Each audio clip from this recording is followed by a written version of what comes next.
I had only listened to 3 of King Gizzard's prior 19 studio albums before Omnium Gatherum, I believe is what it's called.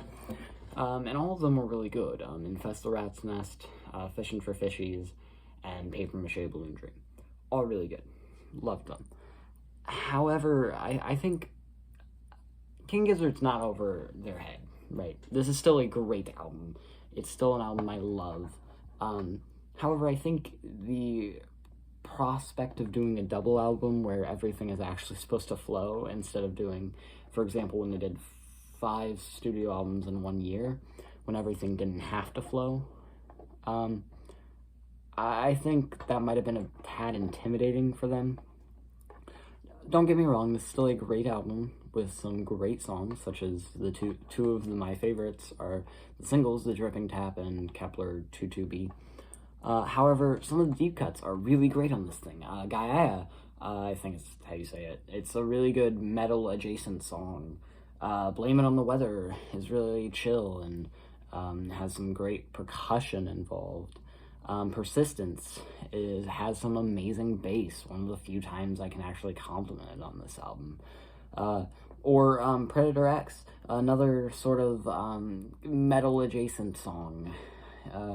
They're all really good songs, but I think this album is genuinely missing that lack of flow, because I go from Gaia, which is a metal-adjacent song. I'm not going to say it's metal, because it's not, but it's adjacent, at least. You know, you get the dum-da-da-dum, that type of guitar pattern. And the vocals are very obviously trying to mimic a metal vocalist's vocals.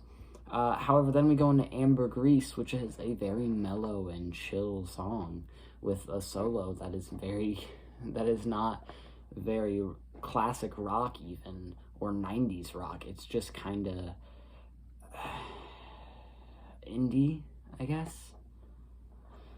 And then we go into Sadie Sorceress. It's a hip-hop-ish mesh of alternative rock and rap that does not work very well at all. But you're seeing my issue here is that the flow is off by a lot, because I think they've pressured themselves too much, and instead of making one cohesive record, they've made a bunch of really cohesive EPs all into one album. That is not to say, though, I dislike this, because I do really enjoy this album. There's only 3 tracks I'd skip. Sadie Sorceress, as mentioned before, The Garden Goblin, and Candles, all of which aren't necessarily terrible. They're just really boring, with one really bad aspect thrown into them. For example, Candles has some very shitty vocals. The Garden Goblins is the same, and Sadie Sorceress had a really shitty guitar mixed with this hip-hop percussion that did not work at all. I do think there are times on this album when I think the band is really good at what they're doing, like on Presumptuous, with this great piano intro, with these great vocals, with this nice guitar, and this solid percussion. They're all formed together to create this really serene experience. I think overall, this album could benefit from some cutting and maybe some reworking in some areas, but the finished product isn't bad by any means. While I could ask for better, it wouldn't necessarily be warranted. Before I end the video, I will say I think that Magenta Mountain is a mid song. I don't know why everyone loves it, but I don't at all. And also, this album is a solid 8 out of 10. 2 things. One, I created a album of the year profile where I can rate the music and shit. I think that's what it's called. I'll get back to you on what it's actually called. But I've already done 3 reviews for The Dream Is Over by Pup, the Yard Act album, and The Fear of Dawn by Jack White, if you want to go read those. My profile is Music Talker, I believe. So, yeah, if you want to follow me and read those. And second, and more importantly, I think, I have finally achieved getting another 10 out of 10 into my record collection. Folks, it's finally happened. I finally got one of the greatest albums ever to exist. I still haven't opened it yet, but To Pimp a Butterfly by Kendrick Lamar. And I thought it'd be a treat to open it here on the channel. So I'm going to do that right now. My fingernails are long enough to open these, don't worry.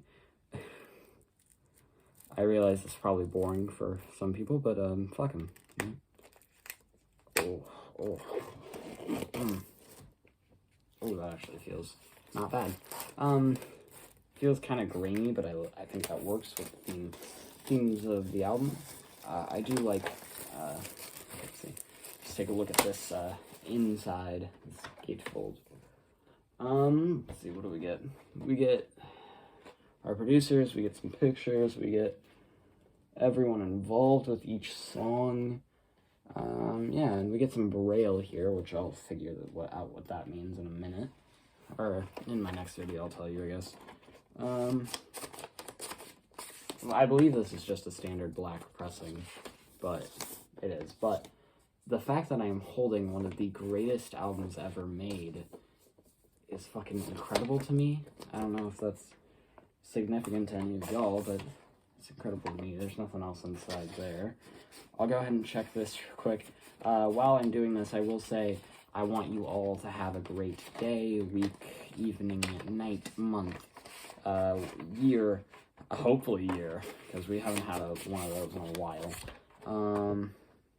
Yeah, no. There's nothing else in here, but, yeah, great piece of music.